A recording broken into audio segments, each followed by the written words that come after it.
자, 어느덧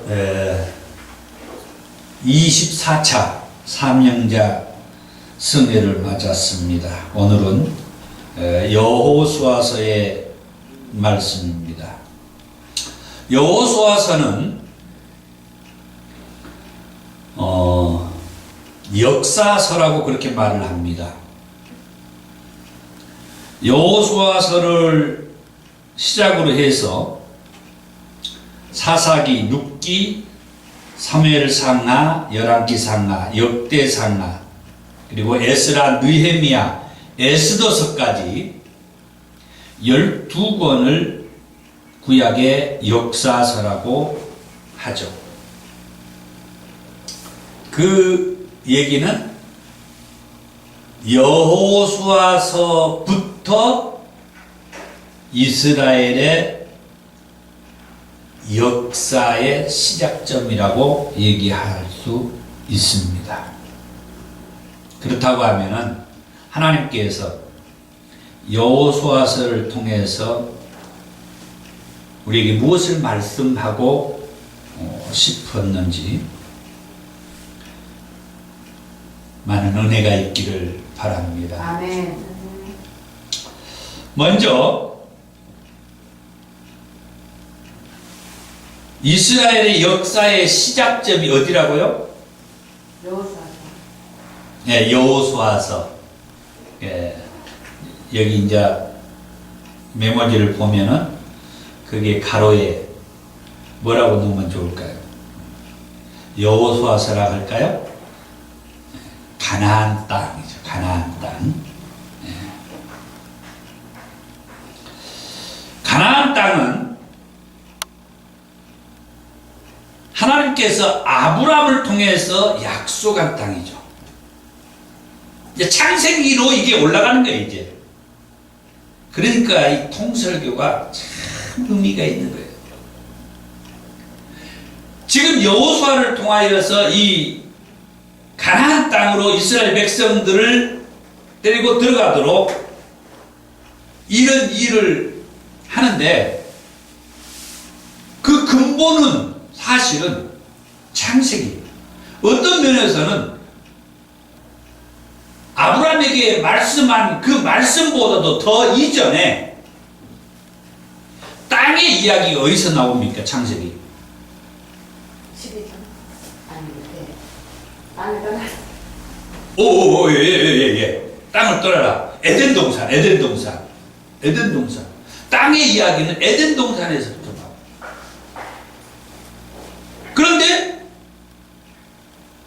하나님이 아담에게 말씀한 그 말씀을 하와라는 그 돕는 자가 옆에서 뱀한테 속아가지고 그 하나님이 아브라함에게 언약 주신 그 말씀이 거기서 깨져버리고 하나님께서 결국은 에덴 동산에서 쫓아내죠. 그 에덴 동산이라고 하는 땅이 하나님과 함께하는 말 그대로 그 천국의 삶이었어요. 그 천국의 삶이 이제 깨지는 거죠.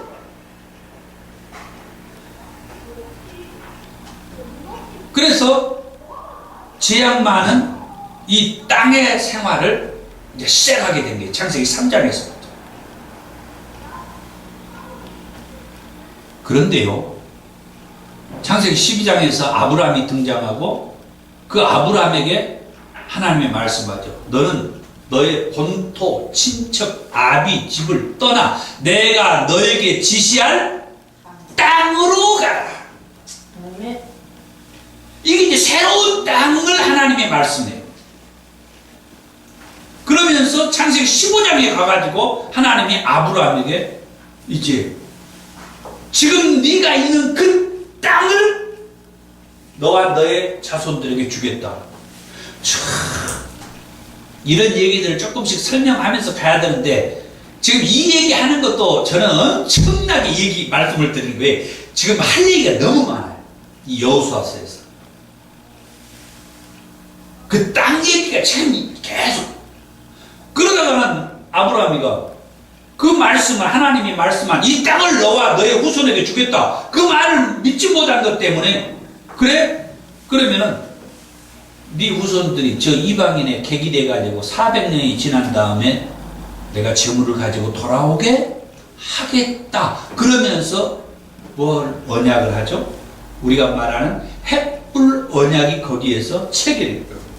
하나님은 자꾸 이런 식으로 언약을 통하여서 우리와 관계, 함께 하고 있는 것들을 얘기해 주죠. 횃불 언약. 이 땅을 아브라함, 너와 너의 후손들에게 주겠다. 왜? 그 당시에 아브라함은 자식이 없었던 때예요. 자식이라고는 저 뭡니까? 종.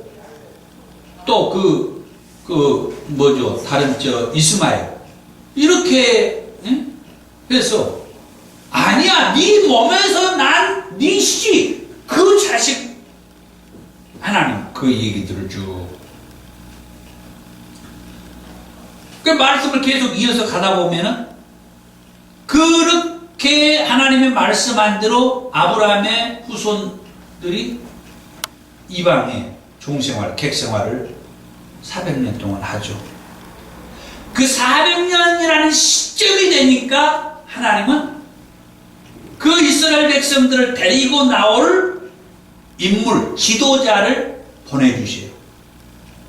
그 당시에는 정말 사내 아이가 태어나자마자 3개월 안에 다 죽이는 그런 서슬퍼런 시기에 하나님은 그 이스라엘 백성들을 애굽 땅에서 이끌어낼 사내 아이를 보내줘. 그 사내가 누구죠? 모세. 참,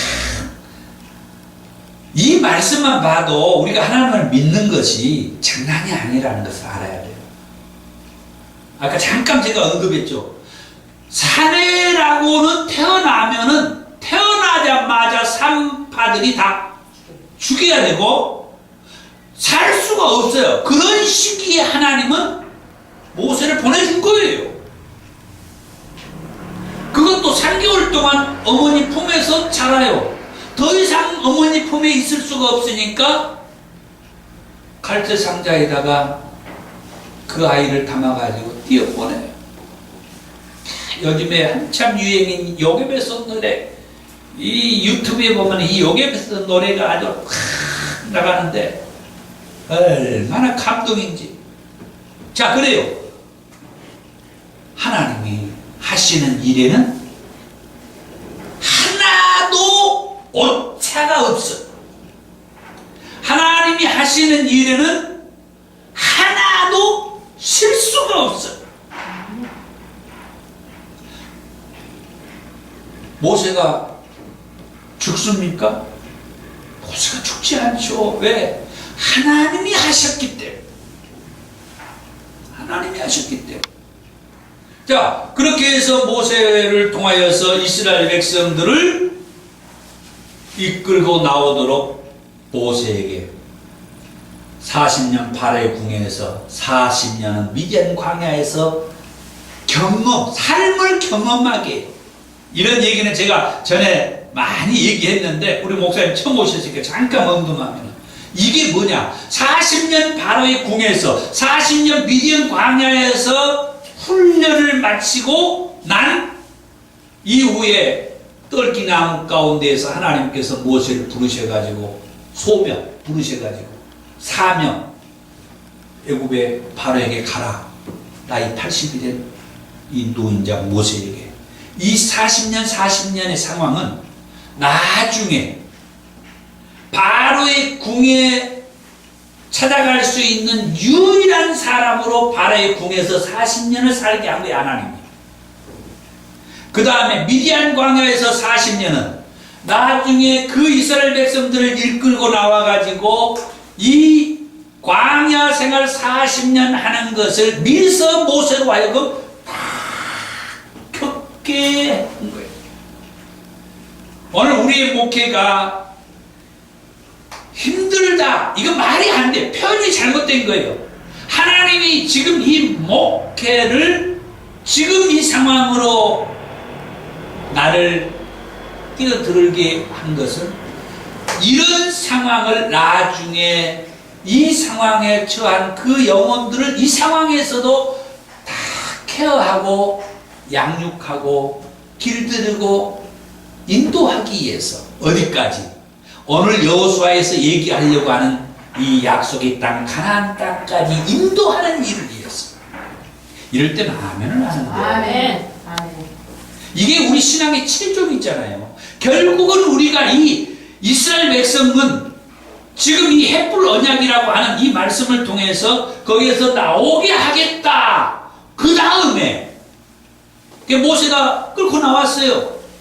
그래서 이 땅을 너와 너의 후손들에게 주겠다 했잖아요. 그 땅이 지금 그 가나안 땅이고 그 땅으로 지금 이 백성들이 들어가게 하는 거예요.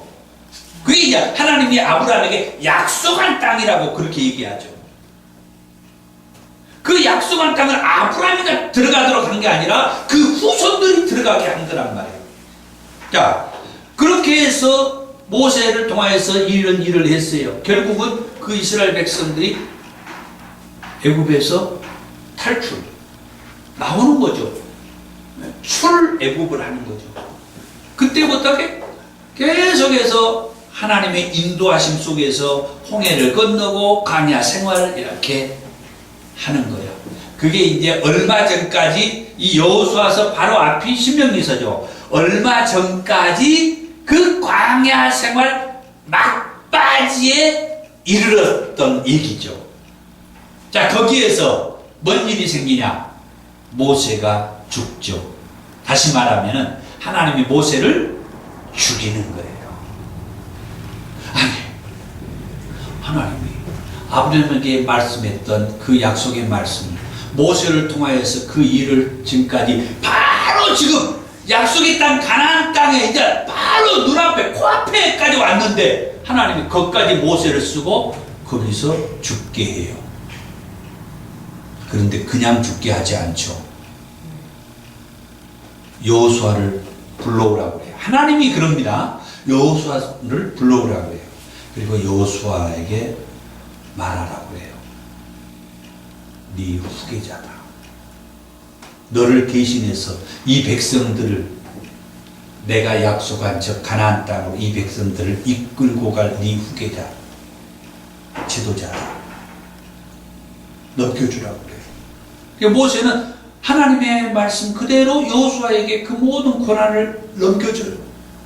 그리고 강하고 담대하라. 하나님이 이 얘기를 합니다. 여호수아서 1장에도 나와요. 뭐라고 하느냐? 내가 모세와 함께한 것처럼. 따라서 합니다. 너와 함께하리라. 함께하리라.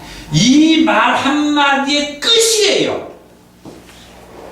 내가 지금까지 40년 동안 어떻게 보면은 물론 120년이 내내지만 광야 그 출애굽에서부터 이 40년 동안 하나님이 모세와 함께 하셨어요. 내가 모세와 함께한 것과 같이 내가 여호수아 너와도 함께한다. 여호수아는 이 말을 다 알아먹어요. 왜? 여호수아는 내내 하나님이 모세와 함께한 그 광야 생활을 여호수아는 다 겪었거든.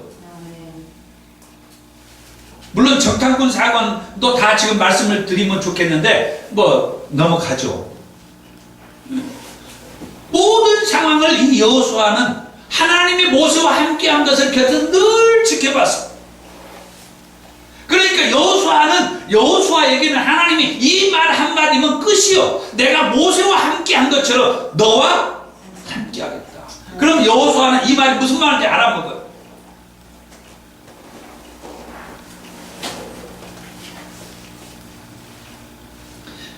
그런데 여호수아에게 그렇게 이스라엘 백성들을 데리고 아브라함에게 말씀한 그 땅으로 이스라엘 백성들을 데리고 들어가라고 하죠.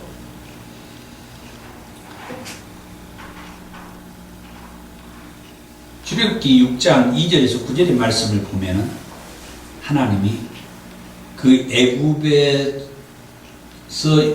종생활한 이스라엘 백성들을 가리켜서 뭐라고 하냐면 내 아들이다, 또 내 장자다, 그러면서 나중에 10가지 재앙을 내리면서 10번째 재앙이 뭐예요?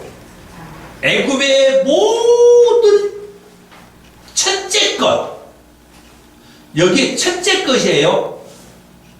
동식물까지 다 포함됩니다. 사람뿐만 아니에요. 첫 것 다 죽게 해요. 그런데 애굽의 고센 땅에 있는 이스라엘 백성들의 첫 것은 하나님이 죽이질 않아요. 왜? 내 새끼니까, 내 자식이니까, 내 장자니까. 이게 엄청난 의미입니다.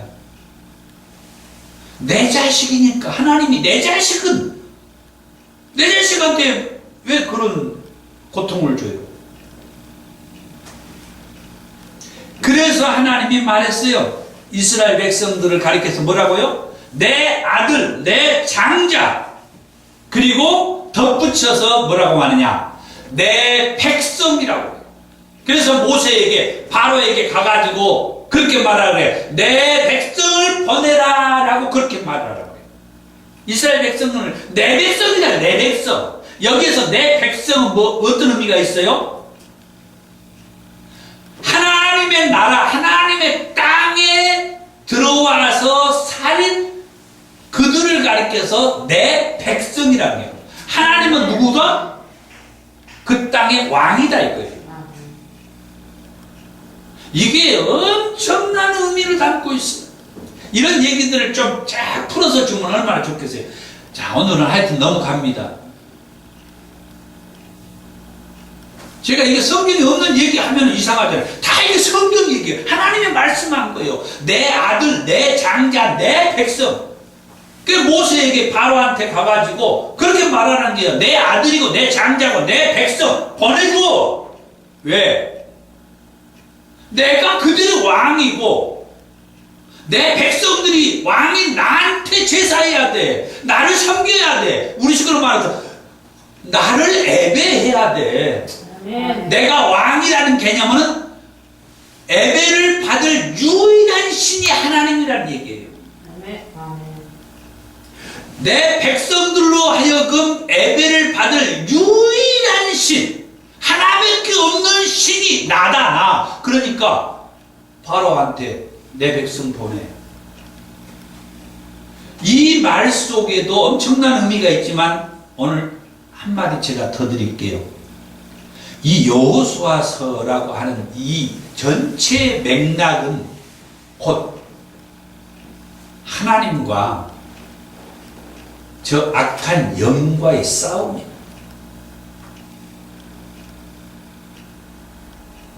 그게 창세기에서부터 그 얘기지만 창세기 3장 그 하와가 뱀에게 속아 넘어갈 때부터 그때부터 이야기해요. 이거 사실은 하나님과 저 악한 영과의 싸움. 그게 계속해서 성경에서 진행되는 거예요. 하나님은 끊임없이 말씀하죠. 아까 얘기했던 거 아브라함에게 말씀했던 것처럼 내가 너와 너의 후손에게 이 땅을 주겠다. 말이 쉽게 그 말을 믿으라고 합니까? 하나님이 말씀한 그 말을 믿으라고 합니까? 그런데 아브라함이 그걸 제대로 그 하나님의 말씀을 제대로 중심 잡지 못하고 그걸 제대로 반응하지 못하고 믿지 못하니까 그 후손들이 고생하잖아요. 오늘날 주의 종들이 하나님의 사람된 우리들이 하나님의 말씀을 듣고 하나님으로부터 말씀 음성을 듣고 중심을 제대로 잡지 못하면은 내 새끼들, 내 자식들, 나한테 맡겨준 그 영혼들, 성도들이 뭐예요? 지지기 고생해야 돼. 지지기 고생해야 돼. 정신 똑바로 차려야 돼요. 그래서 영적인 싸움이야. 영적 싸움. 하나님과 저 악한 영과의 싸움이에요. 계속 그 흐름이에요. 그 흐름. 그런데 가장 중요한 것은 하나님이 아브라함에게 지금 이 가나안 땅을 약속해 줬잖아요. 너와 너의 후손들에게 주겠다. 하나님은 어떤 약속을 하고 한 번도 뭐 한다고 했어요? 실수하지도 않고 그 약속을 안 지킨 적도 없고, 하나님이 하시는 그 약속은 뭐 한다? 변함이 없어. 변함이 없어. 그 약속의 말씀을 받은 아브라함이나 그 약속의 말씀을 받은 또 어떤 모세나 또 여호수아나 어떤 사람들은 하나님이 말씀한 것을 잘 믿고 살다가 부정할 수가 있어요. 솔로몬 왕이 한때는 대단한 왕이었지만 그의 말년에 그런 오작구 노릇을 다 해가지고 나중에 이스라엘의 10 왕들이 자기 아버지를 따라서 참 하나님을 경외하는 그런 신앙을 살아가는 반면에 나중에 또 모든 우상들을 또 끌고 와서 산당에서 우상을 숭배하고 이렇게 하는 그런 삶을 살아. 그런데 하나님은 한 번도 그 약속한 것이 바뀌질 않아요. 최종적으로 뭡니까? 온 인류를 구원하기 위해서 내가 구세주 메시아를 보내겠다 약속해가지고 하나님이 안 지킨 적이 있어요? 예수님을 보내셔가지고 그 약속을 지키시잖아요. 네. 그리고 마지막 때 그 예수님이 만왕의 왕으로 다시 오셔가지고 하나님의 말씀대로 살았는지 안 살았는지 그동안의 삶을 딱 돌아봐가지고 심판을 하고, 그래서 같이 믿음으로 이렇게 살았던 그 영혼들은 예수님과 함께 천국으로, 저 마귀를 쫓아서 그렇게 예수 믿으라고 말해도 믿지 않고 빈들거리고 막 이렇게 살다가 아이고 진짜 예수님 오신 거야? 이런 인간들은 까딱 잘못하면 마귀하고 같이 지옥불에 떨어질 수 있다라고 얘기했어요. 자, 그래서 이 약속의 땅 가나안, 모세와 같이 했던 것처럼 여호수아 너와도 내가 함께한다. 이 말 한마디에 여호수아가 딱 믿음으로 이제 같이 이 이스라엘 백성들을 데리고 약속의 땅으로 들어가게 되죠. 자, 두 번째, 백성들 앞서가신 가로는 누가 백성들 앞서가죠? 이 가나안 땅 들어가기 위해서 요단강을 건너는데, 요단강을 건널 때 백성들 앞서 누가 갑니까? 실질적으로는 언약궤를 맨 제사장들이 앞서가죠. 그런데 여기에다가 백성들 앞서 언약궤를 맨 제사장들 그렇게 적진 않아요. 뭐라고 하냐? 여호와 하나님이다 그래요. 아멘. 언약궤가 하나님을 뜻하기 때문에요. 먼저 요단강을 건널 때 언약궤를 짊어진 제사장들이 가장 먼저 가는 거예요. 그 언약궤는 하나님을 의미한다고 그랬어요. 그래서 요단강을 건널 때 하나님께서 앞서가셨어요. 그 다음에 이제 요단강을 건너간 다음에 가나안 땅에 이제 들어가가지고 그 유명한 여리고성을 함락시키게 되죠. 여리고성과 아이성 전투에서도 여호와 하나님께서 앞서 가셨어요. 그래가지고 여리고성도 무너뜨리고 처음에는 아이성 전투에 실패하지만 아이성 전투에 실패할 때에는 하나님께서 그 이유를 찾게 하죠.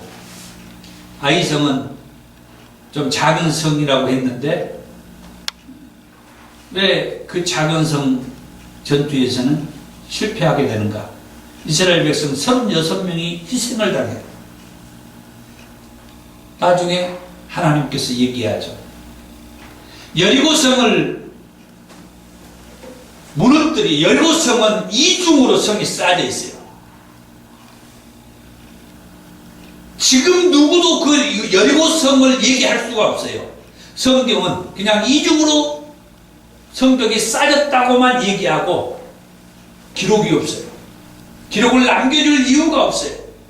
왜? 그 기록을 남겨주면은 누군가 그 후대에 저 악한 영이 역사하면은 저 창세기에 나오는 바벨탑을 쌓듯이 누군가 이 여리고성을 누군가 또다시 재현하고 쌓을 수가 있었어요. 그래서 하나님이 분명하게 얘기를 하죠. 성경에는 그렇게 말하지만 어떤 놈이든 다시 이 여리고성을 쌓기만 쌓아봐. 그 집안이 온전한지 겁을 주어놨어요. 왜 그러냐?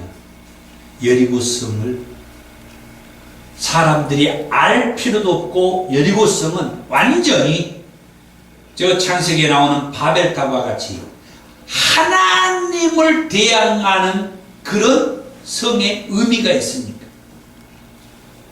견고하디 견고한 그 성을 나를 대항하는 그 성을 내가 이스라엘 백성들에게 하나님이 그 이스라엘 백성들에게 약속한 그 가나안 땅을 들어가자마자 가장 첫 번째 맞닥뜨린 성이 여리고성이었잖아요. 가장 첫 번째 전투가 여리고성 전투였잖아요. 하나님께서 하나님됨을 먼저 창세기에서 아브라함에게 이미 약속하고 말씀했던 그 말씀인데 가장 첫 번째 이 전투, 그렇게 견고하고 견고하다는 여리고성 전투, 하나님이 이 성을 무너뜨리지 않으면 이스라엘 백성들이 어떻게 될까요? 하나님 말씀 믿을까요? 다 그란에도 애굽으로 돌아가려고 그렇게 예간장을 녹였는데 요단강을 건너고 다시 애굽으로 돌아가지 않을까요? 하나님은 어느 누구도 하나님 자신을 부인하지 않도록, 부인하지 못하도록 이 여리고성을 하나님은 무너뜨려야 했어요. 아무리 여리고성이 견고한 성이라 할지라도 하나님은 여리고성을 무너뜨리지 않을 수가 없었어요. 그게 이 이스라엘 백성들로 하여금 하나님을 어떤 상황에서도 믿도록 하는 첫 번째 일이었어요. 사실은 요단강 건너는 문제는 제가 지금 거의 생략하고 넘어버렸는데, 어떻든 이 여리고성은 그런 문제를 갖고 있습니다. 오늘 저와 여러분들 앞에 도저히 넘어설 수 없는 어떤 문제는 여리고성일 수가 있어요. 아이고, 나는 도저히 저 싸움은 도저히 내가 해볼 수가 없어. 아이고, 말도 마. 기도도 내가 몇 시간씩 하고 그래도 저거 진짜 문제가 안 풀리네.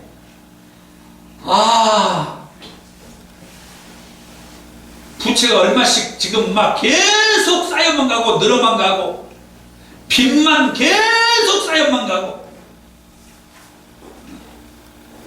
부부간에 매일 의견이 충돌돼 갖고 제대로 목회도 잘 안 되고 성도들은 신앙생활도 제대로 안 되고 교회 가서 기도생활, 예배생활, 신앙생활, 11조 생활 그건 내 마음대로 내 뜻대로 안 돼.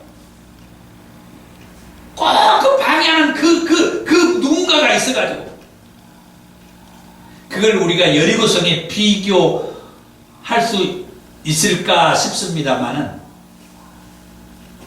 진짜 도저히 할 수 없다라고 생각한 그 무언가의 문제는 내 앞에 여리고성이 가로막고 있다 생각합니다. 근데 하나님이 지금 어떻게 이겼어요? 우리 목사님이 강숙자 목사님? 네. 강숙자 목사님한테 뭐라 한 거예요? 강 목사님, 목사님이 님이라고 하거든. 하나님께서 강 목사야, 네 앞에 네가 도저히 풀 수 없고 풀지 않는 여리고성 봐봐 너 그거 할 것 없어. 나만 따라와 하나님 다 무너져 버린 거예요. 다 무너뜨려 본 거예요.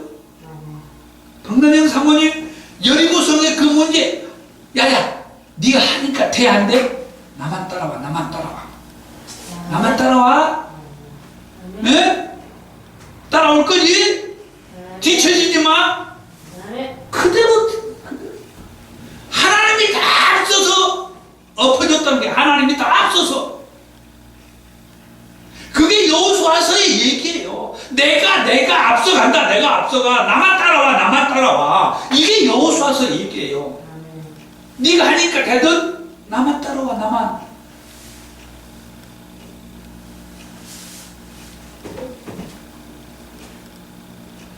그리고 이제 기브온 주변의 5성과 아모리의 모든 왕들 그리고 북방 왕들 취할 때도 하나님이 다 앞서서 싸워가지고 무너뜨려 준 거예요.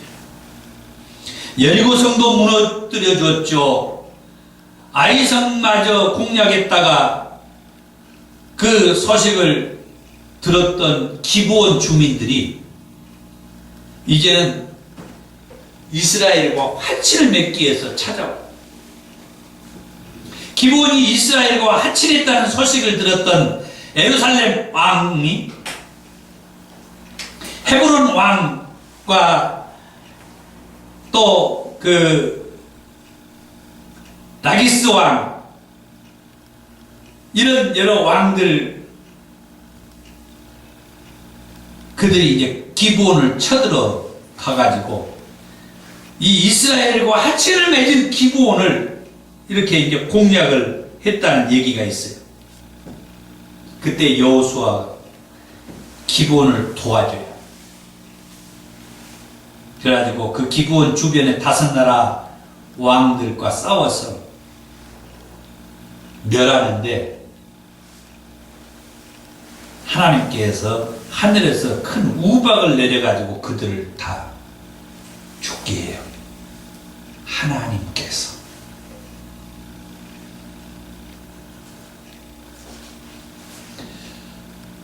정말 은혜가 아닐 수가 없죠.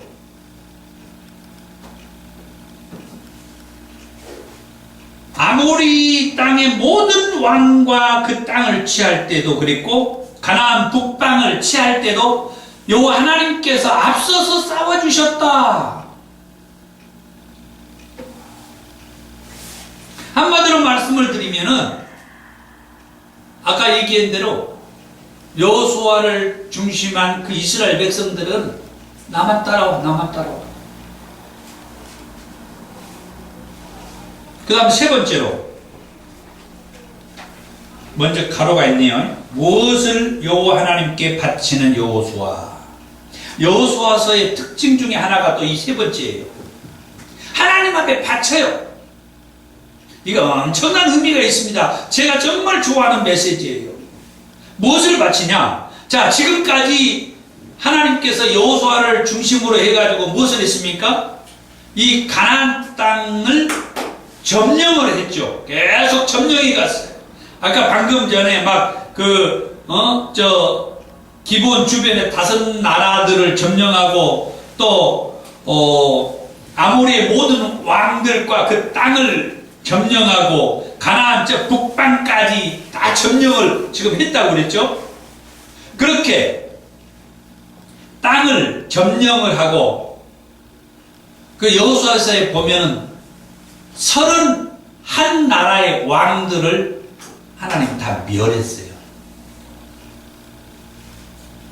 그래 그들이 차지하고 있었던 그 땅과 그 땅에 있는 모든 물건들을 이제 뭐예요? 여호수아가 하나님 앞에 바치는 거예요. 이게 엄청 의미가 있는 말씀이라고 했어요. 가장 먼저는 아이성을 하나님 앞에 바치죠. 물론 맨 처음에 여리고성을 하나님이 그러죠. 여리고성을 점령한 다음에 그 땅과 그 재물을 하나님 앞에 온전히 바치라고 그래요. 그런데 여호수아는 바쳤는데 그 이름도 유명한 아간이라고 탐심이 생겨가지고 다 일부를 가져와가지고 자기 것으로 지금 감추어 놓은데 하나님이 그것을 다 알고 지적해가지고 그것 때문에 아까 얘기하다가 넘어왔던 아간성의 전투에서 실패하게 되었다라고 하나님이 얘기하죠. 그래가지고 아간의 인생은 거기에서 끝나는 거예요. 여호수아서에서 이 여리고성을 맨 처음에 여리고성을 함락시킨 다음에 모든 것을 하나님의 바치라고 했던 이 메시지는 오늘 우리들이 잘 새겨서 드려야 돼요. 그게 뭐냐? 오늘 우리의 모든 것은 다 하나님의 것, 하나님이 주신 것, 이 개념을 가지고 살라는 거예요.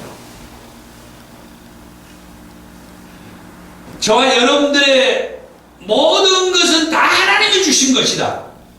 아멘. 아멘. 그래서 하나님은 그것을 나한테 다 바치라는 거예요.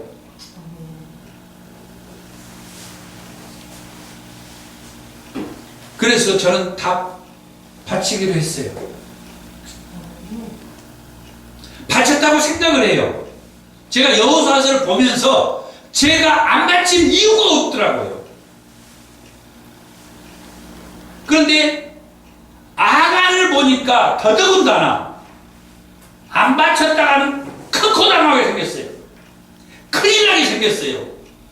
아간을 보면서도 하나님 앞에 아직도 안 바치고, 아이고,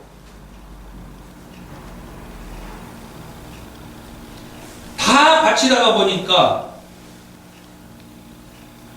그달 생활할 때 하나님이 주시면 괜찮은데 안 주셔가지고 맨 마이너스요.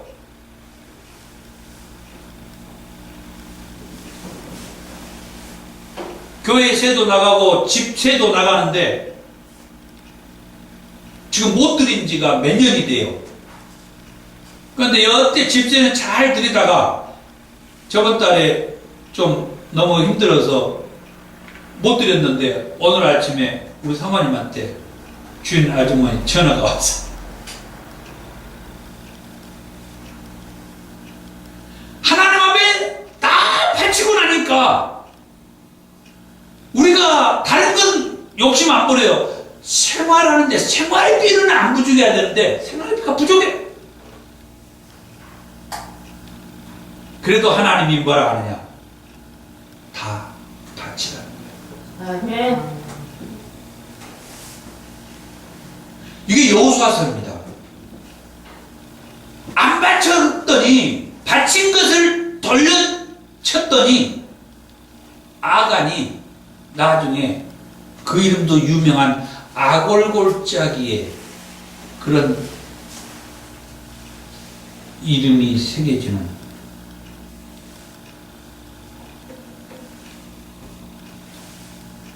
그 이후에 아간이 죽고 난 이후에 탐심 때문에 하나님으로부터 벌받아 죽고 난 이후에 다시는 이스라엘 백성들 가운데에서 하나님 앞에 바치는 거에 탐심 부리는 자가 없었다고 그랬어요.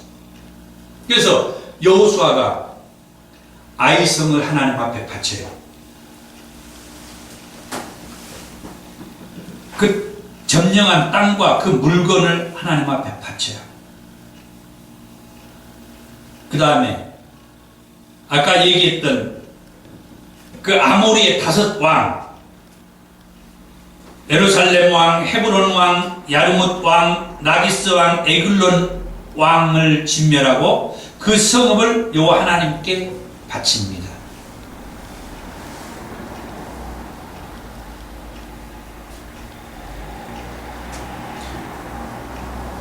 그렇게 해서 여호수아가 취한 지역을 하나님 앞에 바쳐요.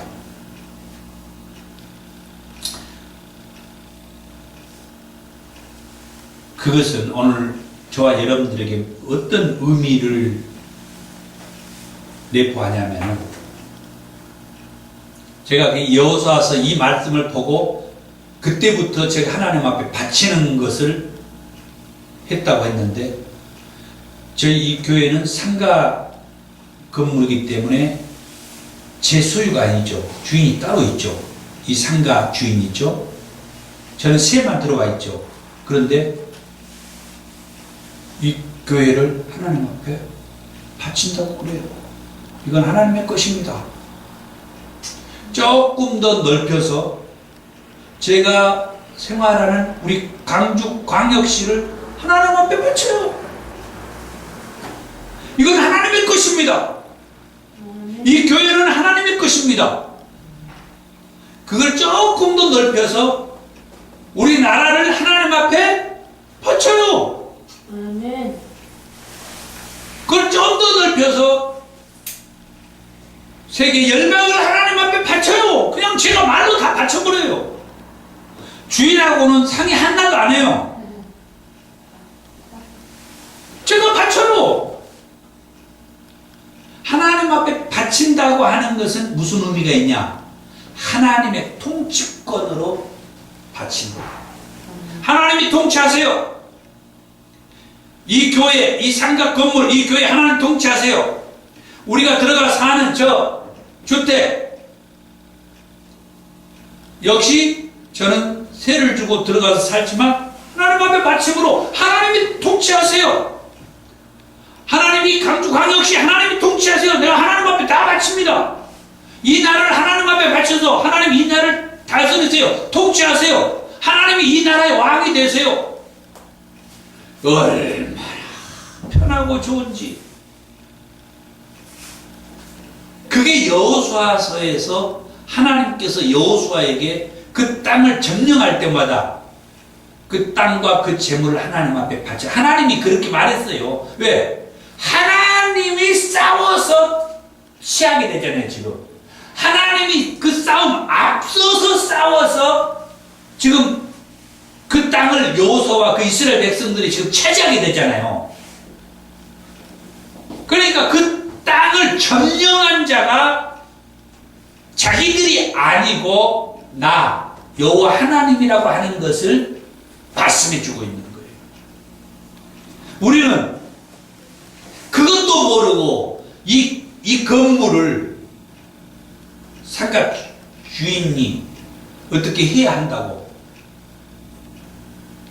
우리가 살고 있는 이 강주광역시가 저 시에서 공무원들과 구에서 공무원들에 의해서 어떻게 살아가는 것이라고.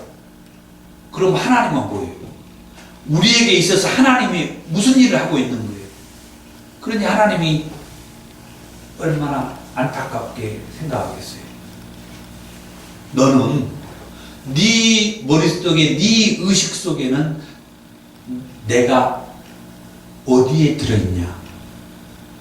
네 머릿속에, 네 의식 속에, 네 마음 속에는 내가 어떤 때 필요하냐? 너는 나를 어떤 때 찾고 어떤 때 나를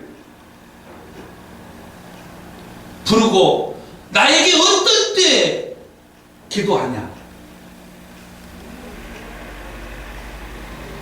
다 네가 필요할 때 나를 찾고 구하고 그러고 있지 않았느냐? 그러니 하나님의 묵묵부답. 네가 필요할 때니까. 그러니까 내가 필요해서 너에게 주거나 내가 필요해서 너를 들어 쓰거나 내가 필요해서 너를 이렇게 하고 싶어 하는 게 아니라 네가 필요해서 이것을 하고 싶어 하는구나.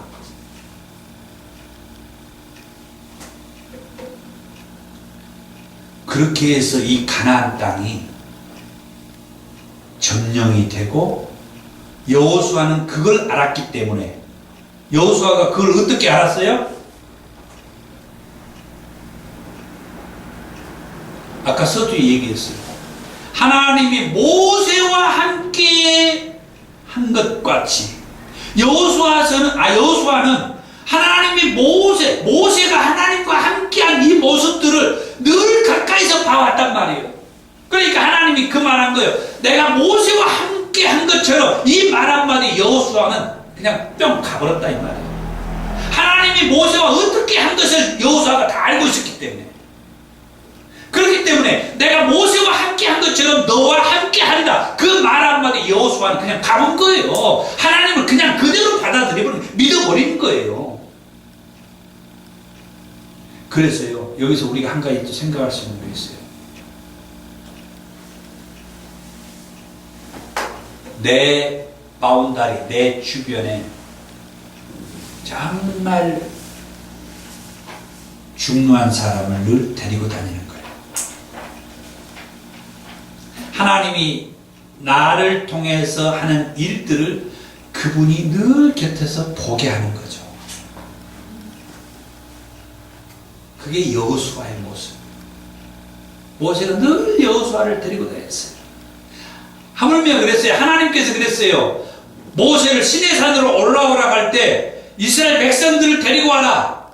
그리고 이스라엘 백성들은 어느 성까지 더 이상 올라오지 못하게 해요. 그 다음에 여호수아만 따로 더 데리고 와라. 여호수아는 더 깊은 곳까지 오라고 해서 같이 올라와요. 그 다음에 여호수아도 여기까지. 그 다음에 너 혼자만 올라와. 늘 모세 가까이에 이스라엘 백성들보다도 더 여호수아가 모세 곁에 하나님이 늘 여호수아를 그렇게 모세가 데리고 다니게 하는 거예요. 그 곁에서 여호수아를 늘 보게 하는 거예요. 그리고 난 다음에 그 여호수아에게 이 이스라엘 백성들을 데리고 가나안 땅에 들어가는 일을 맡긴다는 거죠. 그러니까 모세는 느보산에서 죽게 하는 거예요.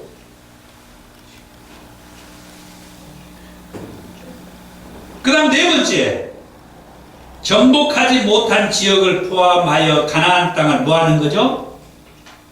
이스라엘 백성들에게 그 각 족속, 각 지파에게 땅을 분배하는 일을 하죠.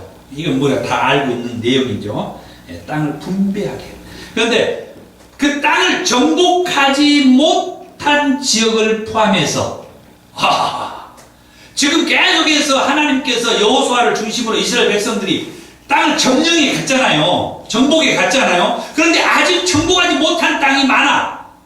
그런데 하나님은 아직 정복하지 못한 그 땅을 포함해서 그 땅을 분배시켜줘요. 놀랍죠? 놀랍지 않나요? 놀랍잖아요.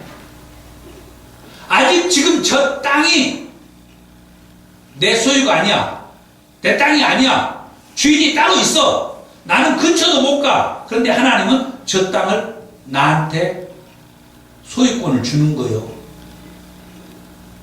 너도 저 땅을 한번 생각해 봐. 이거 믿음이 아니고는 꿈도 못 꾸는 일이죠. 그게 여호수아서예요. 요단강을 건너기 전에 이미 므낫세 반지파와 또 뭡니까?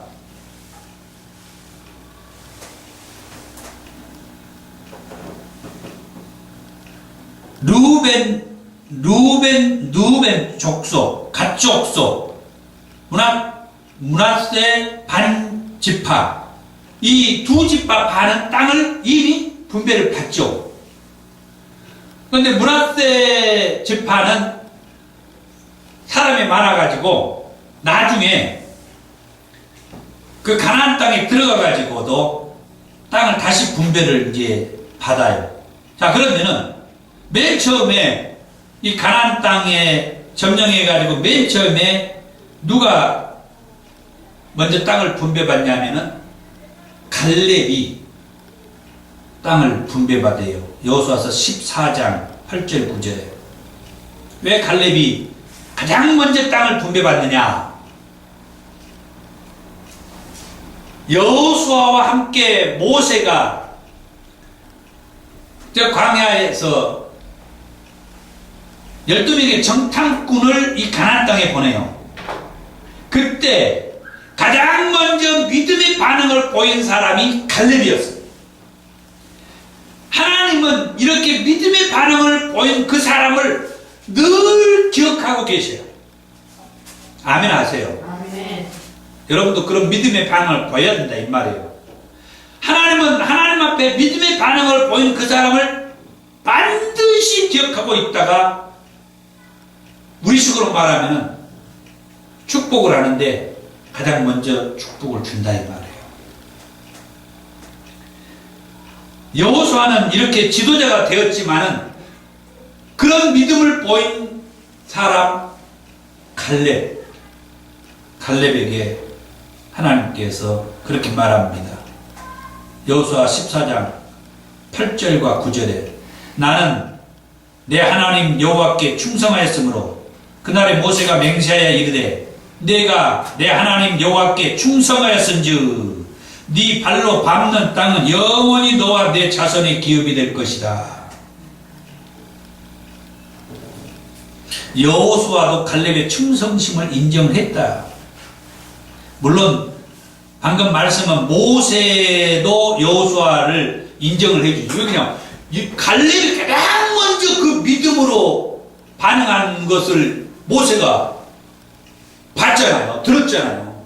그 곁에서 여호수아도 보게 되고 그랬기 때문에 여호수아도 갈렙의 충성심을 인정하는데 여호수아서 14장 14절에 헤브론이 그나스의 사람 여분네의 아들 갈렙의 기업이 되어 오늘까지 이르렀으니 이는 그가 이스라엘의 하나님 여호와를 온전히 쫓았습니다. 그러니까 신앙의 삶을 우리가 살고 보여주는 것 중요하다는 거예요. 목사님들은 말도 할 것 없겠죠. 목사님들이 신앙으로 사는 모습은 성도들이 반드시 보게 해야 되고 그러면은 우리 목사님 항상 기억하고 있죠. 우리 목사님 그렇게 하면 서운하니까 사모님들도 마찬가지죠. 사모님들도 신앙의 모습을 다 보여주면 항상 우리 사모님 그 다음에 누가 땅을 분배받냐면은 유다 자손의 지파와 요셉 자손의 지파가 땅을 분배받아요.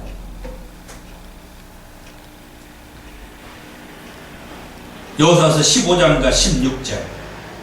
그 다음에 아까 얘기했던 아직 분배받지 못한 7지파가 남아있는데 이 7지파는 아직 땅을 점령하지 못한 그 땅을 이제 분배받게 돼요. 아직 땅을 점령하지 못한 땅. 왜 이들은 아직 땅을 점령하지 못했느냐?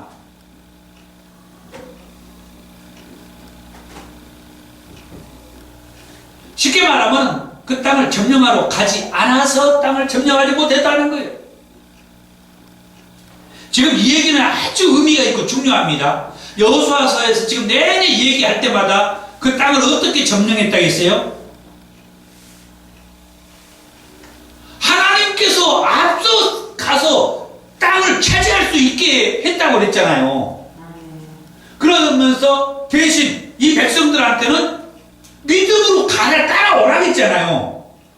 그런데 아직 이 땅이 점령되지 않는 것은 그 땅을 차지하러 가지 않기 때문에 그 땅이 점령되지 않는 거란 말이에요.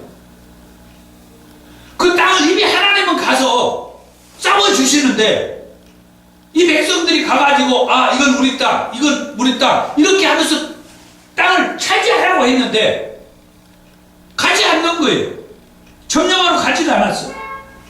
왜 가지 않았느냐? 물론 머뭇거리고 있었기 때문에 아직 믿음이 없었다는 얘기죠. 지금 이 여호수아에서는 요단강을 건널 때부터 무엇을 요구합니까?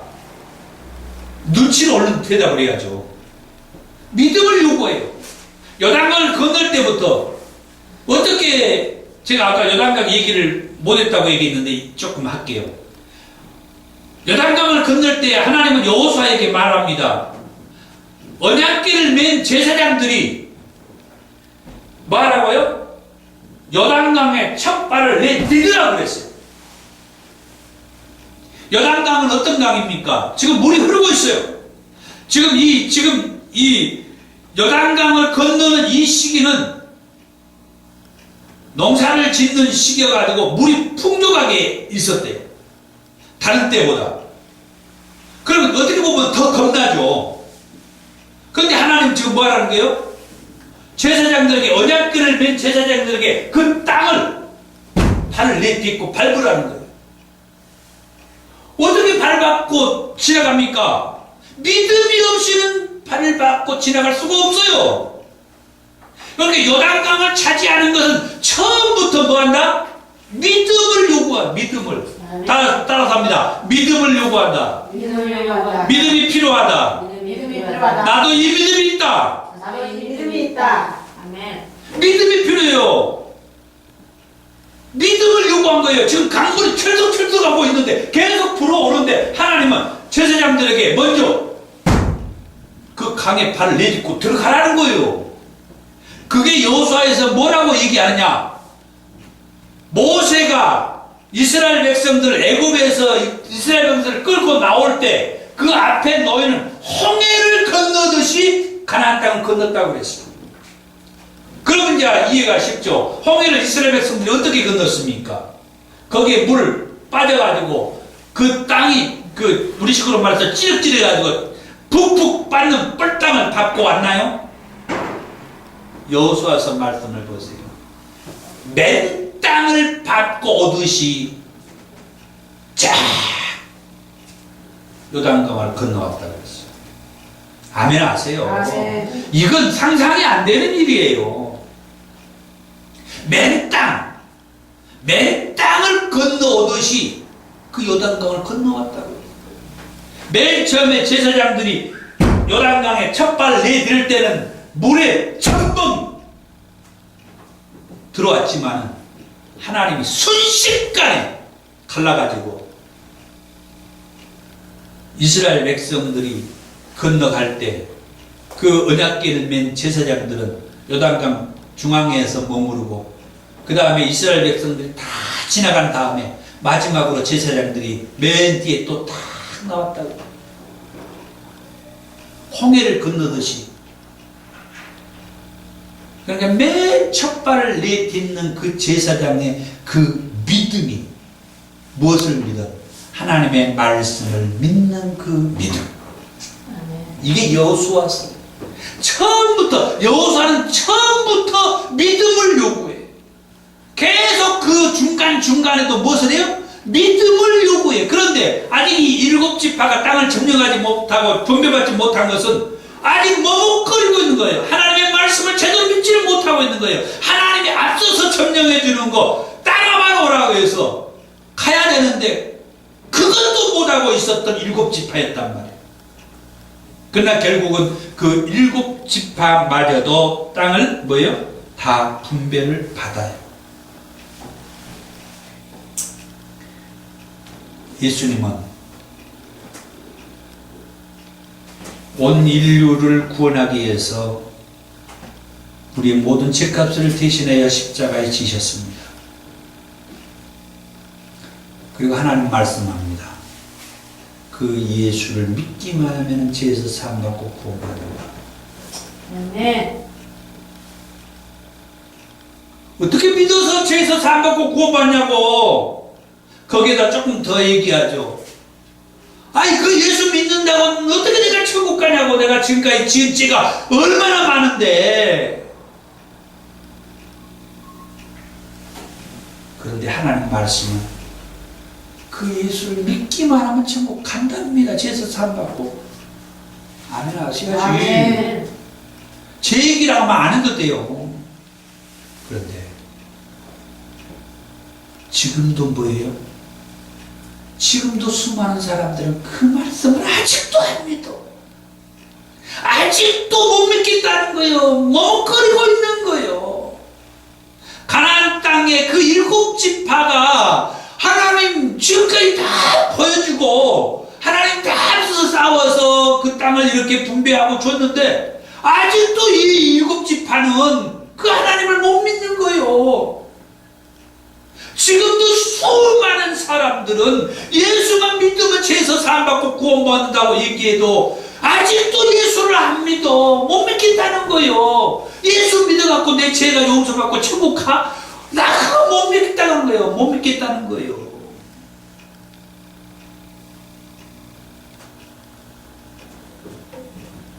마지막으로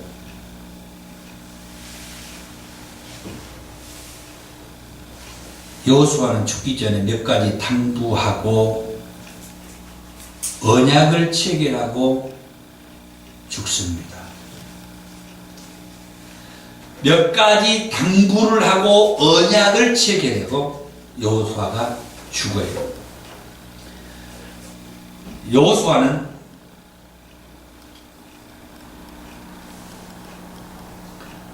네 번이나 이스라엘 백성들에게 당부를 해요. 자, 시간이 없으니까 요점만 얘기할게요. 한마디로 말씀을 드리자면은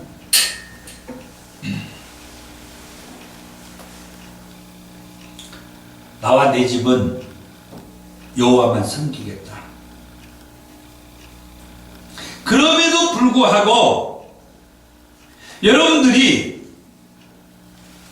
여호와를 버리고 이방 신들을 섬긴다고 하면은 하나님께서 여러분들에게 복을 내린 후에라도 그 뜻을 돌이켜서 재앙을 내리고 너희를 멸할 것이다. 어때? 나를 따라서 이방 신들을 치우고 여호와 하나님을 섬기겠느냐 어쩌겠느냐. 그러니까 이스라엘 백성들이 우리가 여호와를 섬기겠습니다. 우리가 결단코 여호와를 버리고 다른 신을 섬기지 않겠습니다. 진짜 신신당부예요. 아니 진짜 약속을 해요. 온 마음을 다해서 절대 하나님 떠나지 않고 이방신을 따르지 않겠습니다. 여호와만 섬기겠습니다. 우리 하나님을 우리가 섬기고 그의 목소리를 우리가 청종하겠습니다.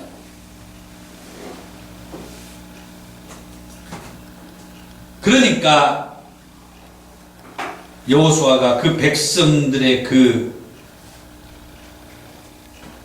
진짜 여호와만 섬기겠다는 그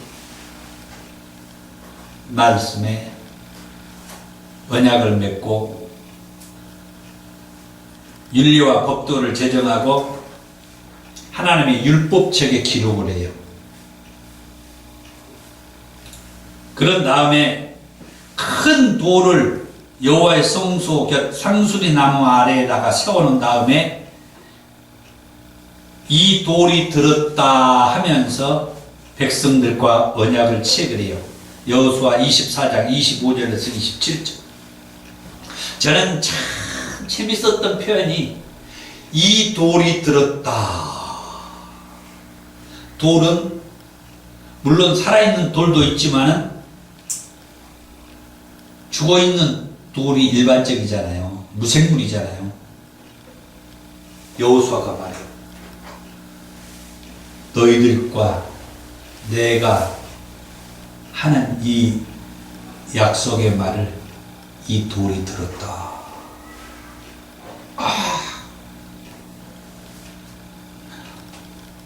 그러면서 여호수아가 110세에 죽습니다.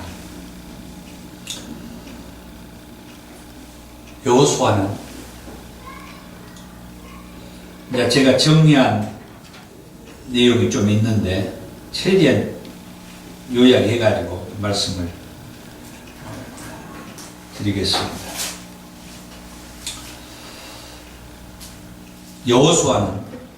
여호수아서는 그것을 말해줍니다. 이스라엘 백성이 하나님과 역사를 시작하는 것은 가나안 땅이라고. 하나님께서는 에덴 동산을 통해서 하나님의 그 통치, 하나님의 역사가 실패를 하고 그 다음에 가나안 땅을 통해서 이스라엘 백성들과 역사를 시작을 하시겠다고 말씀한 겁니다. 그 말씀을 아브라함에게 말씀을 했고 모세와 여호수아를 통해서 진행을 했습니다. 그러면은 왜 모세가 아니고 여호수아였느냐? 이스라엘 백성들을 이끌고 이 약속한 그 가나안 땅에 들어가게 하는 것이 모세가 아니고 왜 여호수아였느냐? 모세의 이름이 의미하는 것이 물에서 건져냄을 받는다는 그런 뜻이 있죠. 출애굽기 2장 10절에 여호수아의 그 이름의 의미는 여호와가 구원하신다 그런 뜻이 있어요. 그리고 이제 그게 이제 조금 이렇게 가다가 보면은 여호수아의 그 이름이 예수라고 부르기도 합니다. 예수아. 그 예수는 우리가 말하는 온 인류를 자기 죄에서 구원할 자, 그 예수의 이름과 같은 뜻이 있어요. 그러니까 여호수아의 이름의 의미는 우리가 말하는 그 예수의 이름의 의미를 같이 품고 있다.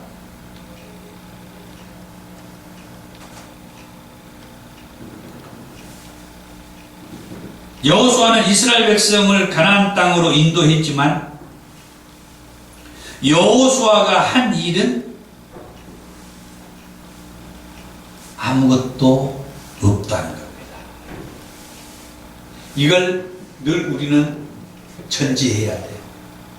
여태까지 저도 그 얘기를 했고, 여호수아가 이스라엘 백성들을 가나안 땅으로 인도했지만 그러나 여호수아가 한 일은 아무것도 것도 없다. 이를 또 한번 아멘 하시오. 아멘. 예를 들어서 우리가 누군가를 전도했어요. 그래서 그 사람이 예수 믿고 구원받아서 이제 천국 가게 돼요. 저 사람이 예수 믿고 구원받는 일을 위해서 내가 이러면 웃기다는 거예요. 따라서 합니다. 나는 아무것도 한 일이 없다. 아무것도 한 일이 없다. 진짜로 그래야 돼요. 여호수아서를 본다고 하면 그게 이제 와 닿아야 돼요. 난 아무것도 한 일이 없다.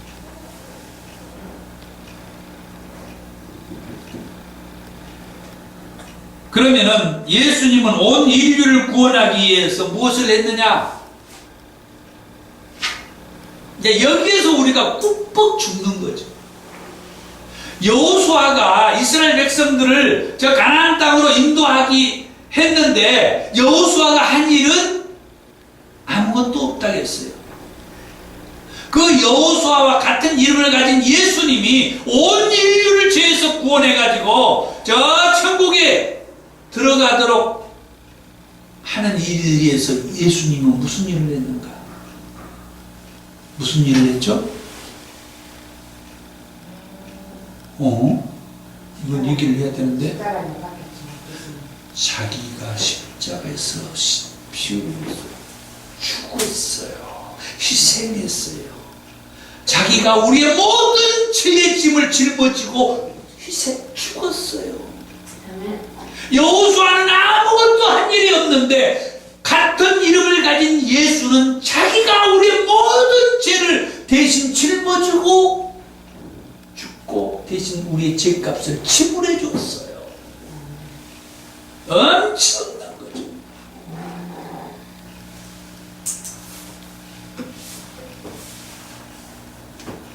그리고 가나안 땅은 무슨 의미가 있습니까? 하나님께서 아브라함에게 약속한 이 가나안 땅은 앞으로 온 인류가 들어갈 천국의 모형이다. 이게 진짜 핵심의 핵심이지. 이 가나안 땅이 그러면 어떤 의미가 있느냐 할 때 앞으로 저와 여러분들 지금 이 가나안 땅에 있는 저 이스라엘 백성들은 말할 것도 없고 이 세상의 온 인류가 예수를 믿어서 죄에서 사함받고 구원받아서 이 땅에 다 들어가도록 하기 위한 천국의 모형이다. 그림자다. 그러니까 이 여호수아서를 통하여서 이 가나안 땅의 이야기를 가지고 오늘 우리들에게 누가 천국에 들어갈 수 있으며 천국에서의 어떻게 우리가 살아야 하고 이런 것들을 미리서 생각하게 해준다는 얘기예요. 네. 아까 그래서 제가 그랬죠. 여호수아 1장에서부터 무엇을 요구했어요? 믿음을 요구해요. 믿음으로 이 가나안 땅 들어가. 믿음으로 시작하라. 믿음으로. 믿음이 없으면 이 요단강 간 첫 발을 내딛는 그 순간부터 믿음을 요구했어요. 그 다음에 땅을 점령할 때마다 하나님이 앞서갔지만 그 다음에 뭐라고 했어요? 따라가라 했어. 따라가라. 하나님을 따라가. 그래가지고 그 땅을 점령하라고 했어요. 그런데도 여전히 그 땅 안에서 머뭇거리는 그 7지파 때문에 땅을 점령하지 못하고 땅을 분배받지 못한 일들이 있었어요. 끊임없이 우리에게는 믿음을 요구해요. 여호수아가 죽으면서까지 무엇을 요구했어요? 여호와 하나님만 섬기겠다고 믿음을 요구했어요.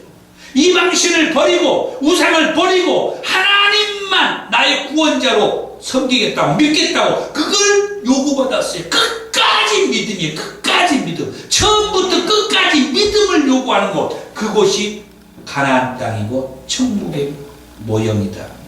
아멘.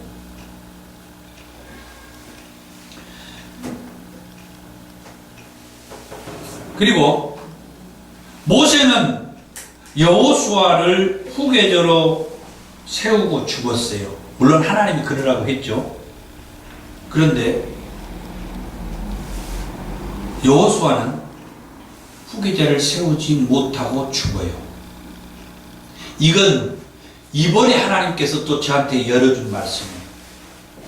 저번에까지도 제가 이렇게 설교 안 했어요. 제가 아쉽게 생각했어요. 왜 자기는 모세를 잘 따라다녀가지고 모세의 후계자가 되어놓고 왜 자기는 그런 후계자를 세우지 않고 죽어버렸냐. 제가 그렇게 설교했어요. 저번까지. 그런데 이번에는 하나님이 이걸 또 열어줬어요. 그 이유가 있어요. 모세가 그냥 그 마음이 안 좋아서 후계자를 안 세운 게 아니에요. 엄청난 메시지가 있어요. 여러분은 이 얘기를 들을 수 있는 걸 또 은혜고 감사하세요. 아멘. 저번까지 제가 이 얘기를 설교 안 했다니까요. 이번에 하나님이 열어준 거예요. 그게 뭐냐? 모세가 나빠서 그런 게 아니고 다 그게 하나님의 뜻이 있어요. 다시 말하면은 모세는 이 약속의 땅에 들어가지 못했던 게 여호수아를 후계자로 세워서 하나님이 이 백성들을 인도하라고 해서 갔는데 여호수아는 아까 얘기했죠. 그 이름이 예수와 온 인류를 죄에서 구원하는 우리가 말하는 그 예수의 이름을 가지고 있다. 그래서 모세는 자기 이름이 물에서 건져냄을 받는다는 이름이기 때문에 모세는 약속의 땅 가나안 땅에 들어갈 수가 없는 인물이에요.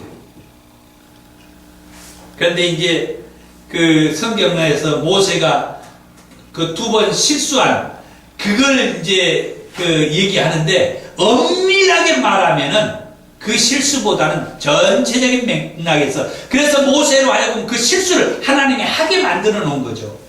엄밀하게 말하면 모세의 이름의 뜻이 그는 구원을 받을 자예요. 물에서 건져냄을 받을 자, 구원을 받을 자예요. 그가 구원할 자가 아니에요. 그러나 여호수아의 이름은 뭐예요? 여호와는 구원하신다. 구원한다는 뜻을 가지고 있는 게 여호수아예요. 그래서 여호수아는 예수의 이름을 가지고 있어서 그는 구원자예요. 예수는 구원자야. 그래서 온 인류를 가나안 땅으로 구원하는 데까지 그 일을 하래요. 그 이후에 후계자를 세울 이유가 없어. 자기가 구원자인데 누구를 또 세워요? 예수님이 구원자인데 누가 또 구원자가 있습니까? 어떤 구원자가 필요합니까? 사도행전 4장 10절에 그랬어요. 예수의 이름 외에 다른 이름으로는 구원자가 없다고 그랬어요. 예수의 이름만 구원한다고 그랬어요. 아멘. 그래서 여호수아는 그 예수의 이름을 가지고 있기 때문에 그 다음에 후계자가 세울 수가 없는 거예요. 자기가 구원자인데 엄청난 의미가 있었습니다.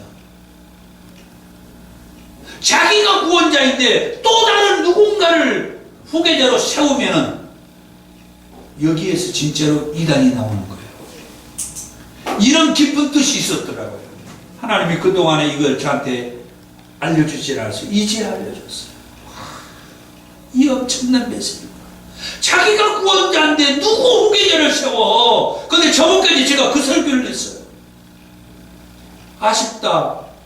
자기는 이렇게 후계자가 되어놓고 자기도 후계자를 세워야 되는데 왜 후계자 세우지 않고 죽었지? 그런데 아니더라고요. 후계자 말도. 설교자는 이렇게 항상 부족해요. 그래서 하나님으로부터 받아야 하는 거죠. 아멘. 그 다음에 라합 이야기.